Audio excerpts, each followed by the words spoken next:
तो आज हम पढ़ने जा रहे हैं मैटर इन आवर सराउंडिंग के एमसीक्यूज़ के बारे में, जो कि यहाँ पे क्लास 9 चैप्टर फर्स्ट का है। तो देखते हैं यहाँ पे क्वेश्चन फर्स्ट में क्या पूछा गया है। When a crystal of potassium permanganate is placed at the bottom of water in a beaker, the water in the whole beaker turns purple on its own even without stirring. This is an example of. तो यहाँ पे क्या है, एक beaker है हमारा, और beaker में यहाँ पे क्या है, पहले से ही वाटर फिल है, और हमने यहाँ पे क्या डाल दिया, हमने यहाँ पे डाल दिया पोटेशियम पर मैग्नेट, जिसका यहाँ पे फॉर्मूला होता है KMnO4 होता है।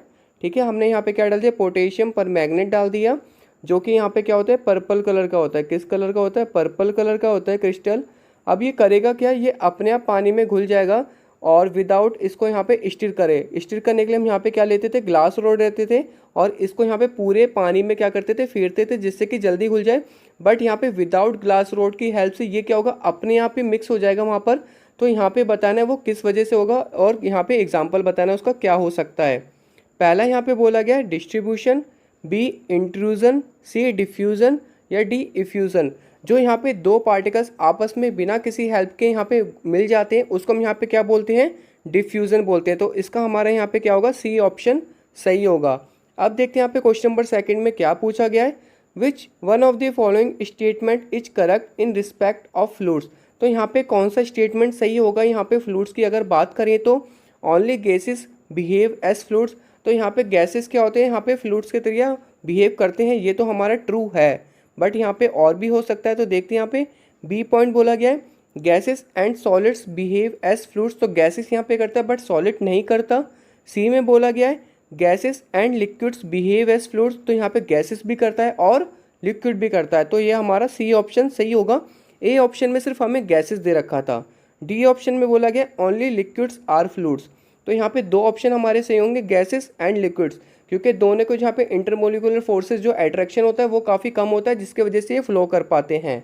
तो इसका ऑप्शन हमारा यहाँ पे क्या होगा, सी ऑप्शन सही होगा। अब बढ़ते हैं अपने नेक्स्ट क्वेश्चन की तरफ। तो देखते हैं यहाँ पे क्वेश्चन नंबर थर्ड में क्या पूछा गया है। A few substance are arranged in the increasing order of force of attraction between their particles. तो यहाँ पे हमें कुछ पदार्थ दे रखे हैं, हमें फोर्स ऑफ अट्रैक्शन को देखते हुए उनके पार्टिकल्स के बीच में हमें इनको क्या करना है, अरेंज करना है इंक्रीजिंग ऑर्डर में। मतलब हमें बढ़ते हुए क्रम में हमको क्या करना है, इनको अरेंज करना है। Which one of the following represent the correct arrangement. तो इन चार ऑप्शन में से कौन सा हमारा सही अरेंजमेंट होगा, हमें यहाँ पे बताना है। तो सबसे ज़्यादा यहाँ पे जो इंटरमोलिकुलर पार्टिकल्स सबसे ज़्यादा जो पास पास होते हैं वो किस में होते हैं, सॉलिड में होते हैं। और इंटरमोलिकुलर पार्टिकल जिसमें यहाँ पे पास पास होंगे उसमें क्या होगा, फोर्स ऑफ अट्रैक्शन भी काफ़ी ज़्यादा होगा। लिक्विड में क्या होता है, इंटरमोलिकुलर पार्टिकल्स थोड़े दूर होते हैं, और इसका फोर्स ऑफ अट्रैक्शन भी हमारा क्या होता है, मॉडरेट होता है। और सबसे ज़्यादा यहाँ पे क्या होता है, दूर दूर किस में होते हैं, हमारे गैसेस में होते हैं इंटरमोलिकुलर पार्टिकल्स, और इसका फोर्स ऑफ अट्रैक्शन भी काफ़ी कम होता है। तो इसी अरेंजमेंट में हम इसको लगा देंगे। तो सबसे पहले हमारे यहाँ पे क्या होगा, सबसे कम हमारा फोर्स ऑफ अट्रैक्शन किस में होगा, गैस में होगा, फिर लिक्विड में होगा, उसके बाद इसमें होगा सॉलिड में होगा। तो सबसे कम यहाँ पे गैस मतलब ऑक्सीजन हो गया, उससे ज़्यादा लिक्विड मतलब वाटर लिक्विड होता है, और सॉलिड में हमारा शुगर आ गया। तो इसका सी ऑप्शन हमारा क्या होगा, सही होगा। तो देखते हैं यहाँ पे क्वेश्चन नंबर 4 में क्या बोला गया है। The best evidence for the existence and movement of particles in liquid was provided by. तो हमें पता है जो पार्टिकल्स होते हैं वो लिक्विड में ईजिली मूव कर पाते हैं, और इसकी खोज किसने करी थी वो हमें यहाँ पे बताना है। जॉन डेल्टन ने करी थी, अर्नेस्ट रुदरफोर्ड ने करी थी, जे थॉमसन ने करी थी, या रॉबर्ट ब्राउन ने करी थी। तो इसका सही जवाब हमारा होगा डी, रॉबर्ट ब्राउन। इन्होंने क्या करा था, इन्होंने क्या लिया, पोलन ग्रेन्स। सबसे पहले इन्होंने क्या लिया, पोलन ग्रेन्स। पोलन ग्रेन्स हमारे किस में होते हैं, फ्लावर्स में होते हैं, जो कि यहाँ पे हमारा मेल रिप्रोडक्टिव पार्ट होता है। इसको उन्होंने क्या करा, एक बीकर लिया और बीकर में पानी डाला, और उसमें उन्होंने क्या करा, पोलन ग्रेन्स डाल दिया। और कुछ देर बाद देखा तो पोलन ग्रेन्स वहाँ पे क्या हो रहा है, जिग जैग की यहाँ पे फॉर्मेशन में क्या कर रहे हैं, मूव कर रहे हैं। क्या कर रहे हैं, वो जिग जैग की फॉर्मेशन में वहाँ पे मूव कर रहे हैं। तो ऐसे उन्होंने क्या करा, यहाँ पे मूवमेंट ऑफ पार्टिकल्स की खोज करी। तो इसका हमारा डी ऑप्शन होगा, रॉबर्ट ब्राउन। अब देखते हैं यहाँ पे क्वेश्चन नंबर 5 में क्या पूछा है। तो देखते हैं यहाँ पे क्वेश्चन नंबर 5 में क्या बोला है। A form of matter has no fix shape but it has a fix volume. An example of this form of matter is. तो इसमें बोला है एक हमें यहाँ पे मैटर बताना है जिसके यहाँ पे क्या है, कोई फिक्स शेप नहीं है बट उसका यहाँ पे क्या है, फिक्स वॉल्यूम है। तो इसका यहाँ पे कौन सा बेस्ट एग्जाम्पल होगा वो हमें यहाँ पे बताना है। ए क्रिप्टन, बी केरोसिन, सी कार्बन स्टील या डी कार्बन डाइऑक्साइड। तो यहाँ पे हमारा लिक्विड पार्टिकल्स होगा, क्योंकि लिक्विड पार्टिकल्स की कोई फिक्स शेप नहीं होती बट उसका क्या होता है, फिक्स वॉल्यूम होता है।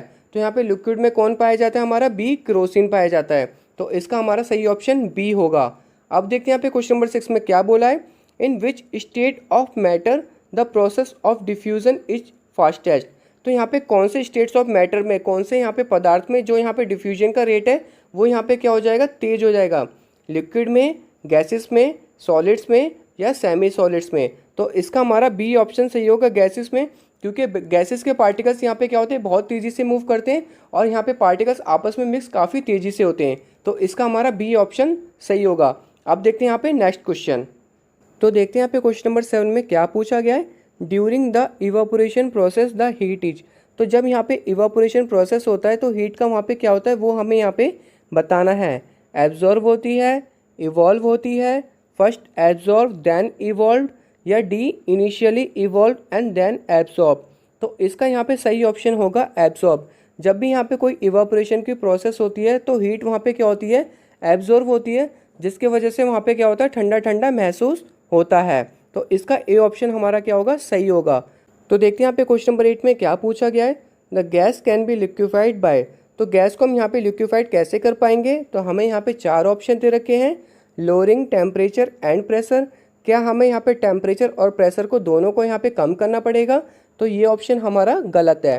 बी ऑप्शन में बोला गया है रेजिंग टेम्परेचर एंड प्रेशर, यहाँ हमें टेम्परेचर और प्रेशर दोनों को यहाँ पे बढ़ाना पड़ेगा। तो ये भी ऑप्शन हमारा गलत है। सी ऑप्शन में बोला गया lowering temperature and raising pressure, तो हमें यहाँ पे टेम्परेचर को कम करना पड़ेगा और प्रेशर को बढ़ाना पड़ेगा। तो ये वाला ऑप्शन हमारा सही है। तो सी ऑप्शन में हम यहाँ पे करेंगे तो हम गैस को यहाँ पे लिक्विफाइड कर सकते हैं। और डी ऑप्शन भी हमारा गलत है। हमें यहाँ पे बोला गया है लोअरिंग प्रेशर ओनली, सिर्फ हमें यहाँ पे प्रेशर को घटाना पड़ेगा। हमें यहाँ पे दोनों चीज़ करनी पड़ेगी, हमें यहाँ पे टेम्परेचर को घटाना पड़ेगा और प्रेशर को यहाँ पे बढ़ाना पड़ेगा। ठीक है, तो इसका सी ऑप्शन हमारा सही होगा। अब देखते हैं यहाँ पे नेक्स्ट क्वेश्चन। तो देखते हैं यहाँ पे क्वेश्चन नंबर 9 में क्या पूछा गया है। Intermolecular force of attraction are least effective in. तो यहाँ पे इंटरमोलिकुलर फोर्स ऑफ अट्रैक्शन है, यहाँ पे सबसे कम इफेक्टिव किस में होता है, सॉलिड में होता है, गैसेस में होता है, लिक्विड्स में होता है या प्लाज्मा में होता है। तो इसका हमारा बी ऑप्शन सही होगा, गैसेस, क्योंकि गैसेस के जो यहाँ पे पार्टिकल्स होते हैं वो काफ़ी दूर दूर होते हैं और इनके बीच में इंटरेक्शन नहीं बन पाता बिल्कुल भी, और इसलिए इसका इंटरमोलिकुलर फोर्स ऑफ अट्रैक्शन काफ़ी कम होता है। अब देखते हैं यहाँ पे क्वेश्चन नंबर 10 में क्या पूछा गया है। Which of the following energy is absorb during the change of state of a substance. तो यहाँ पे कौन सी एनर्जी एब्जॉर्ब होती है जब यहाँ पे एक स्टेट से दूसरी स्टेट में चेंज होता है। मान लो यहाँ पे अगर हमारा आइस सॉलिड स्टेट में है, इसको हम यहाँ पे अगर लिक्विड बना रहे हैं तो यहाँ पे कौन सी हीट, यहाँ पे कौन सी एनर्जी यहाँ पे क्या होगी, एब्जॉर्ब होगी। Specific heat, latent heat, heat capacity या हीट ऑफ सॉल्यूशन। तो इसका बी ऑप्शन हमारा सही होगा, लेटेंट हीट। जब हमारा यहाँ पे आइस पूरा पहले क्या होगा, 0 डिग्री सेल्सियस पे आएगा, फिर उसके बाद यहाँ पे टेम्परेचर राइज होना स्टार्ट होगा और इसमें जो हीट इवॉल्व होती है वो हमारी कौन सी होती है, लेटेंट हीट होती है। तो इसका बी ऑप्शन हमारा सही होगा। अब देखते हैं यहाँ पे नेक्स्ट क्वेश्चन। तो देखते हैं यहाँ पे क्वेश्चन नंबर 11 में क्या पूछा गया है। On converting 308 kelvin, 329 kelvin and 391 kelvin to Celsius scale the correct sequence of temperature will be. तो हमें यहाँ पे क्या करना है, केल्विन को सेल्सियस में चेंज करना है। तो सबसे पहले मैं आपको बता दूँ 0 डिग्री सेल्सियस में हमारा कितना होता है, 273 केल्विन होता है। कितना होता है, 273 केल्विन होता है। बट यहाँ पे हमें कितना दे रखा है, 308 केल्विन दे रखा है। इसको अगर मैं 273 केल्विन से माइनस कर दूं तो हमारे यहाँ पे डिग्री सेल्सियस पता चल जाएगा कितना होगा। 8 में से 3 गए 5 बचे और यहाँ पे क्या होगा हमारा, 10 में से 7 गए, कितना बचा हमारा 3। तो यहाँ पे हमारा हो गया 35 डिग्री सेल्सियस 308 केल्विन का। और 329 का भी सेम हम करेंगे। 329 में हमें क्या करना है, 273 सब्ट्रैक्ट कर देना है और यहाँ पे देखते कितना आएगा। 9 में से 3 गए 6 बचे और यहाँ पे 12 में से 7 गए, हमारा कितना बचेगा, हमारे यहाँ पे बचेगा 5। तो इसका यहाँ पे आ जाएगा 56 डिग्री सेल्सियस। और लास्ट में हमारा यहाँ पे 391 दे रखा है, इसको भी हम यहाँ पे करेंगे 273 से सब्ट्रैक्ट, इसको डिग्री सेल्सियस में कर लेते हैं। और यहाँ पे 11 में से 3 गए, कितना बचा, 8 बचा। फिर उसके बाद यहाँ पे बचा 8, 8 में से 7 गए 1, और यहाँ पे 3 में से 2 गया 1, तो यहाँ पे लास्ट में आएगा 118 डिग्री सेल्सियस। तो इसका हमारा क्या होगा, सी ऑप्शन सही होगा, 35, 56 एंड हमारे यहाँ पे 118 डिग्री सेल्सियस। ठीक है, अब देखते हैं यहाँ पे क्वेश्चन नंबर 12 में क्या पूछा गया है। The evaporation of water increases under the following condition. तो यहाँ पे कौन सी कंडीशन में हमारा जो इवापोरेशन का प्रोसेस है वो हमारे यहाँ पे क्या हो जाएगा, इंक्रीज हो जाएगा, वो हमें यहाँ पे बताना है। Increase in temperature, decrease in surface area. तो यहाँ पे सरफेस एरिया कम होने से हमारा इवापोरेशन इंक्रीज नहीं हो पाएगा। इंक्रीज इन सरफेस एरिया और decrease in temperature. Surface area increase होने से कोई फ़ायदा नहीं होगा जब तक वहाँ पे टेम्परेचर ना ज़्यादा हो। तो सी ऑप्शन देख रहे थे, increase in surface area, rise in temperature. तो सी ऑप्शन हमारे लिए यहाँ पे बिल्कुल बेस्ट है। Increase in temperature, increase in surface area, addition of common salt. तो यहाँ पे कॉमन सॉल्ट का कोई इफेक्ट नहीं पड़ेगा, तो इसका हमारा क्या होगा, सी ऑप्शन सही होगा। अब देखते हैं यहाँ पे नेक्स्ट क्वेश्चन। तो देखते हैं यहाँ पे क्वेश्चन नंबर 13 में क्या पूछा गया है। The conversion of a solid into vapours without passing through the liquid state is called vaporisation, fusion, sublimation या फ्रीजिंग। तो इसका हमारा क्या होगा, सी ऑप्शन सही होगा, सब्लिमेशन। जो हमारे घर पे नैपकिन बॉल्स कपड़ों में डाली जाती है तो वो क्या होता है, हमारा सॉलिड स्टेट में होता है, और कुछ दिनों बाद देखो तो वो किस में चेंज होता है, गैस में चेंज होता है, क्योंकि वो हमें यहाँ पे दिखता नहीं है। तो ऑब्वियसली वो किस फॉर्म में चेंज हुआ होगा, गैस फॉर्म में, और उस प्रोसेस को यहाँ पे क्या बोलते हैं, हम सब्लिमेशन बोलते हैं। अब देखते हैं यहाँ पे क्वेश्चन नंबर 14 में क्या पूछा गया है। On converting 25 degree Celsius, 38 degree Celsius and 66 degree Celsius to kelvin scale, the correct sequence of temperature will be. तो हमें यहाँ पे डिग्री सेल्सियस को किस में चेंज करना है, केल्विन में। तो 0 डिग्री सेल्सियस में हमारा कितना होता था, 273 केल्विन, मैंने आपको पहले ही बताया था। अब यहाँ पे हमें क्या बोल दे रखा है, 25 डिग्री सेल्सियस। तो हमें क्या करना है, सिर्फ 273 में प्लस 25 करना है, तो हमारे यहाँ पे केल्विन पता चल जाएगा, 538,729, और लास्ट में हमारा क्या बचा 2। तो यहाँ पे पहले का आ गया 298 केल्विन। अब हमें सेकंड दे रखा है 38 डिग्री सेल्सियस, और 273 प्लस हमें क्या करना है, 38 कर देना है। तो यहाँ पे कितना हो जाएगा हमारा, 8 3 11, 1 कैरी गया, 7 3 10 एंड 1 11, और लास्ट में हमारे यहाँ पे क्या हो जाएगा, 311 केल्विन। अब देखते हैं यहाँ पे 66 डिग्री सेल्सियस का कितना दे रखा है। तो यहाँ पे हमें क्या करना है, 273 में 66 को ऐड कर देना है। तो यहाँ पे हमारा बचेगा 639, 7 6 13 का 1 कैरी गया एंड 339 केल्विन। 298, 311 और 339 हमारा फर्स्ट ऑप्शन में आ रहा है, तो हमारा ए ऑप्शन सही होगा। अब देखते हैं यहाँ पे नेक्स्ट क्वेश्चन। तो देखते हैं यहाँ पे क्वेश्चन नंबर 15 में क्या पूछा गया है। During summer days water kept in an earthen pot becomes cool because of the phenomena of. तो गर्मियों के दिन जो मटके में पानी रखा होता है वो यहाँ पे ठंडा क्यों हो पाता है, वो हमें बताना है। क्योंकि होता क्या है, जो मटके में छोटे छोटे छेद होते हैं और वहाँ पे इवापोरेशन के कारण वो किस में चेंज होते हैं, गैसेस फॉर्म में चेंज होते हैं। और जब वो गैसेस फॉर्म में चेंज होते हैं तो वहाँ पे होता क्या है, वहाँ पे हीट एब्जॉर्ब होती है, और हीट एब्जॉर्ब होने के कारण वहाँ पे क्या होता है, पानी ठंडा हो जाता है। क्या होता है, वहाँ पे पानी ठंडा हो जाता है। तो वहाँ पे कौन सी प्रोसेस होती है, वो इवापोरेशन होती है। तो इसका डी ऑप्शन हमारा क्या होगा, सही होगा। अब देखते हैं यहाँ पे क्वेश्चन नंबर 16 में क्या पूछा है। Which one of the following set of phenomena would increase on raising the temperature. अगर यहाँ पे हम टेम्परेचर बढ़ाएंगे तो यहाँ पे कौन सा फिनोमिना हमारा सही होगा, वो हमें यहाँ पे बताना है।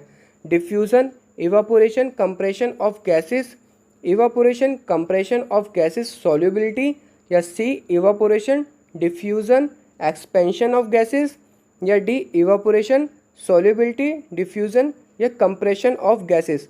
तो इसका हमारा सी ऑप्शन सही होगा। वहाँ पे क्या होगा, टेम्परेचर इंक्रीज करने से इवापोरेशन होगा, डिफ्यूजन होगा, और गैसेस वहाँ पे क्या होंगे, एक्सपैंड होंगे, फैलेंगे, तो उसका क्या होगा, एक्सपेंशन होगा। तो इसका हमारा सी ऑप्शन सही होगा। अब देखते हैं यहाँ पे नेक्स्ट क्वेश्चन। देखते हैं यहाँ पे क्वेश्चन नंबर 17 में क्या पूछा है। The latent heat of fusion of ice. तो हमें यहाँ पे क्या बताना है, लेटेंट हीट बताना है, किसका, आइस का। तो लेटेंट हीट होती क्या है वो मैं आपको बता देता हूँ। सबसे पहले ये हमारा आइस है, इसको अगर मैं हीट करूँगा तो सबसे पहले क्या होगा, ये पिघलेगा, पिघलने के बाद ये किस में चेंज होगा, वाटर की फॉर्मेशन में चेंज होगा। जब ये वाटर बनेगा तो अभी किस टेम्परेचर पे आएगा, 0 डिग्री सेल्सियस पे, और जब तक ये 0 डिग्री सेल्सियस से राइज नहीं करेगा, और उस समय जो यहाँ पे हीट लगती है वो हमारी कौन सी लगती है, लेटेंट हीट लगती है। तो वो यहाँ पे कितनी होती है वो हमें यहाँ पे बताना है। तो इसका जो हमारा ऑप्शन होगा 3.34 × 10⁵ जूल पर किलोग्राम। तो इसका ए ऑप्शन हमारा सही होगा। तो देखते हैं यहाँ पे क्वेश्चन नंबर 18 में क्या पूछा गया है। The boiling point of ethane is -88 degree Celsius. This temperature will be equivalent to. तो ये टेम्परेचर हमारे किसके बराबर होगा, हमें ये बताना है। तो हमें चारों ऑप्शन किस में दे रखे हैं, केल्विन में दे रखे हैं। किस में दे रखे हैं, केल्विन में। तो हमें डिग्री सेल्सियस को किस में चेंज करना होगा, केल्विन में चेंज करना होगा। और यहाँ पे 0 डिग्री सेल्सियस किसके बराबर होता है, हमारा 273 केल्विन के बराबर होता है। बट यहाँ पे हमें क्या दे रखा है, माइनस का 88 डिग्री सेल्सियस। तो हमें माइनस का 88 और प्लस का 273 क्या करना पड़ेगा, प्लस करना पड़ेगा। तो इसका आंसर यहाँ पे क्या होगा, हमें देखना पड़ेगा। तो 273 में हम यहाँ पे क्या करेंगे, 88 को सब्ट्रैक्ट कर देंगे। तो हमारा आंसर यहाँ पे क्या आएगा, 13 में से 8 गए 5, और यहाँ पे क्या होगा, 16 में से 8 गए 8, और यहाँ पे हमारा आ जाएगा 1। तो इसका आंसर आएगा हमारा 185 केल्विन। तो इसका हमारा सी ऑप्शन सही होगा। अब देखते हैं यहाँ पे नेक्स्ट क्वेश्चन। तो क्वेश्चन नंबर 19 में क्या पूछा गया है, one of the following does not undergo sublimation, this one is. तो सब्लिमेशन होता क्या है, सब्लिमेशन वो होता है जो यहाँ पे सॉलिड से डायरेक्टली गैस में चेंज हो जाए या गैस से डायरेक्टली सॉलिड में चेंज हो जाए। तो उस प्रोसेस को हम क्या बोलते हैं, यहाँ पे सब्लिमेशन बोलते हैं। तो इन चारों ऑप्शन में से हमारा कौन सा ऑप्शन सही होगा, iodine, sodium chloride, ammonium chloride या कैम्फर। तो इसका हमारा बी ऑप्शन सही होगा, सोडियम क्लोराइड, जिसको हम यहाँ पे हम क्या बोलते हैं, NaCl। ये हमारा सब्लिमेशन प्रोसेस नहीं शो करता है, मतलब ये सॉलिड से गैस की फॉर्म में चेंज नहीं हो पाएगा, ना ही गैस से यहाँ पे सॉलिड की फॉर्म में चेंज होगा। सोडियम क्लोराइड को हम यहाँ पे कॉमन सॉल्ट भी बोलते हैं, ठीक है। तो देखते हैं यहाँ पे क्वेश्चन नंबर 20 में क्या पूछा गया है, which one of the following statements is not true. तो यहाँ पे कौन सा स्टेटमेंट सही नहीं होगा वो हमें यहाँ पे बताना है, मतलब वो स्टेटमेंट यहाँ पे क्या होगा, गलत होगा। तो ए ऑप्शन में बोला गया है the molecules in a solid vibrate about a fixed position. तो यहाँ पे होगा क्या, जो सॉलिड पार्टिकल्स में जो यहाँ पे मोशन वाइब्रेट करते हैं वो अपनी फिक्स पोजीशन में करते हैं। तो ये स्टेटमेंट सही है। बी ऑप्शन बोला गया है the molecules in a liquid are arranged in a regular pattern. तो यहाँ पे बी ऑप्शन हमारा गलत होगा, क्योंकि अगर वो रेगुलर पैटर्न में लगेंगे तो वो किसी की शेप में चेंज नहीं हो सकते। बट जो लिक्विड होता है वो हमारा किसी भी वेसल्स में क्या होता है, अगर रखो तो वो उसमें अपनी शेप चेंज कर लेता है। तो इसका बी ऑप्शन हमारा क्या होगा, गलत होगा। तो ये इस ऑप्शन के लिए यहाँ पे सही होगा। तो अब यहाँ पे सारे MCQs हमारे क्या होते हैं, ख़त्म होते हैं। होप आपको सारे MCQs समझ में आए होंगे। Thanks for watching.